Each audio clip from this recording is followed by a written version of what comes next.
Right friends, welcome back to S&T Health and Environment for 19th week from 9th May to 15th May. We are going to deliberate on two issues. First one is as per Renewables Global Status Report. In the year 2015, new solar power, wind power and hydropower sources were added at the fastest rate in the world. Then second important point is cancer causing chemical found in bread samples from Delhi.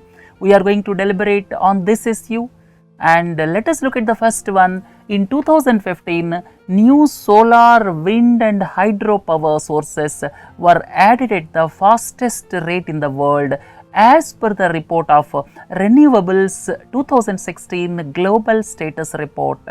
You may ask who gave this report? This report was given by REN21. It is an international non-profit association of civil society, students, governments, international organizations and is based at the United Nations Environment Program in Paris, France.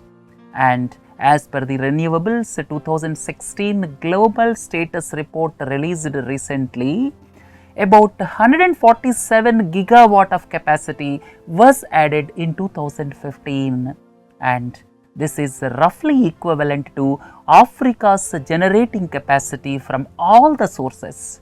Second interesting point is investments in renewables during the year were more than double the amount spent on new coal and gas based power plants. That means shift is clearly evident towards renewable energy sources. Then for the first time, emerging economies like India, China spent more than the rich countries on renewable power and fuels. This is a highly interesting point. Then the cost of renewable energies have fallen substantially. And in spite of the fossil fuel prices crashing across the globe, China, USA, Japan and India are the countries adding the largest share of green power. Then investments in renewables reached $286 billion worldwide in 2015, with China accounting for more than 1/3 of the global total.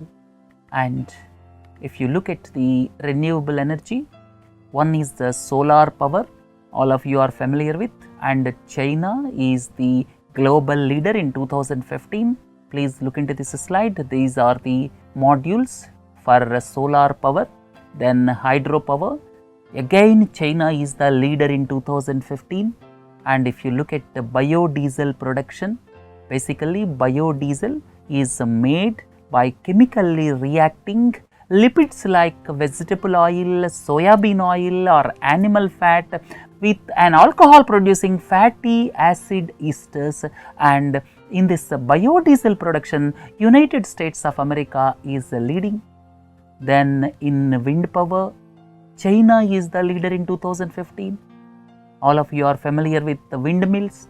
Then if you look at the geothermal power, Turkey is leading in 2015. And please look into this slide. This is for geothermal power. Basically it is tapping steam sources and underground hot water reservoirs, and Turkey is leading in accessing this geothermal power in the world. And fuel ethanol production, you may ask what is fuel ethanol? Ethanol is commonly made from biomass such as corn or sugarcane, and United States of America is leading in this. And these 6 types are basically the sources of renewable energy: solar power, hydropower, biodiesel production, wind power, geothermal and fuel ethanol. And out of these 6, China is leading in solar power, hydropower and wind power, and USA is leading in biodiesel and fuel ethanol, and in geothermal Turkey is the leader. And if you move on further, top 5 countries in renewables in 2015. Let us look at the India's rank. If you look at investments, India is ranking 5th. Similarly, in solar power generation also, India is the 5th leading producer. At the same time, in wind power also, India is 5th And if you look at hydropower, India is fourth. So, in important renewable energy sources across the world, India is climbed up to 5th and 4th positions. This is one interesting and important point, right? And with this, let us conclude the salient features of this report, and let us move on to the most important aspect which created the news and which caused concern across the country, that is a cancer causing chemical found in bread samples from Delhi. And the samples were tested by Center for Science and Environment, and CSE tested 38 bread and bakery samples from commonly available brands in Delhi. And out of these 38 samples, 84% of the samples tested positive for potassium bromate and potassium iodate. And the results show that major brands across categories have concentrations ranging from 0 to 22.54 ppm. So, the concentrations range from 0 to 22. And FSSAI limits, you may ask what is FSSAI? FSSAI is the Food Safety and Standards Authority of India. This came into existence based on FSSAI Act of 2006, and it was established much later. Around 2011 it started functioning, and as per the limits prescribed by FSSAI, the concentration is allowed up to 50 ppm for bread and 20 ppm for bakery flour, and the results in bread are up to 22 ppm, hence they are within allowable limits. But there is a bigger issue than this, and before going into the bigger issue, you should know what is meant by potassium bromate and potassium iodate. If you look at the potassium bromate, it is a bromate of potassium and it is in the form of white crystals or powder, and it is typically used as a flour improver. Basically, it will strengthen the dough and at the same time, it will allow higher raising in the oven. All of you are familiar with higher raising of bread when bread is baked, and potassium bromate also acts as an oxidizing agent that has been used as a food additive mainly in the bread making process. And the problem comes if too much is added, or if the bread is not baked long enough or not at the required temperature, then what will happen? The residual amount will remain, which may be harmful if consumed. So, potassium bromate causes kidneys, nervous system damage and cancer of the abdominal lining. Right? And if you look at the potassium iodate is a chemical compound, and this is used as a flour treatment agent in bread, and when it is used, it may lead to higher consumption of iodine. Then studies showed that both insufficient and excessive iodine can lead to thyroid disorders and hypo and hyperthyroid status in humans, thereby increasing the risk of thyroid cancer. So, the effect of potassium bromate is abdominal lining cancer, and the effect of potassium iodate is basically on thyroid, right? So, this is about potassium bromate and potassium iodate. And about the potassium bromate, what is the status across the world? If you look at the status across the world, International Agency for Research on Cancer. This International Agency for Research on Cancer is basically the organ of World Health Organization with the headquarters in Lyon, France.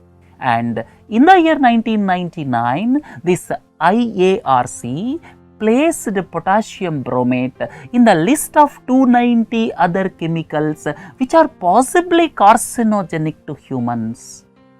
And IARC classifies food products into 5 broad categories starting from 1, 2A, 2B, 3 and 4. 1 is more carcinogenic, and IARC kept this potassium bromate in 2B category, which also include carbon tetrachloride and acetaldehyde. And in the year 1992, Joint Expert Committee on Food Additives declared that the chemical potassium bromate as not appropriate and had withdrawn the previous acceptable limit of 60 ppm, which was in existence till 1992. So, the important point is, in the year 1992, Joint Expert Committee on Food Additives declared that this chemical is not appropriate for use, hence the previous limit of 60 ppm was withdrawn in 1992. Now, it is banned in European Union, United Kingdom, Canada, China, Brazil, Australia and New Zealand, but however, it is not banned in United States of America. So, this is the present status, and if you look at India now, after these additives are found, FSSAI, the food regulator, ordered for removal of potassium bromate from the list of permissible chemicals. And at the same time, All India Bread Manufacturers Association on its own decided to discontinue the use of potassium bromate in bread making. Now, FSSAI ordered for removal of potassium bromate, and at the same time, AIBMA on its own decided to discontinue the use of potassium bromate in bread making. And it is not understood why the food regulator FSSAI is silent till date with regard to the use of these chemicals in food products. In the year 1992, Joint Expert Committee on Food Additives declared it is not appropriate to use this, and it removed the acceptable limit of 60 ppm, which was in existence till 1992. So, for the past 20-24 years, Indian government is silent on this aspect. Even FSSAI, after its establishment, has not given much thought on this, and finally now it ordered for removal of potassium bromate from the list of permissible chemicals, right? And the need of the hour is FSSAI should look at various additives in food for their adverse effects on the health of the human beings. This is the need of the hour. Right friends, with this let us conclude S&T Health and Environment. Please do join for other modules. Have a nice day. Thank you.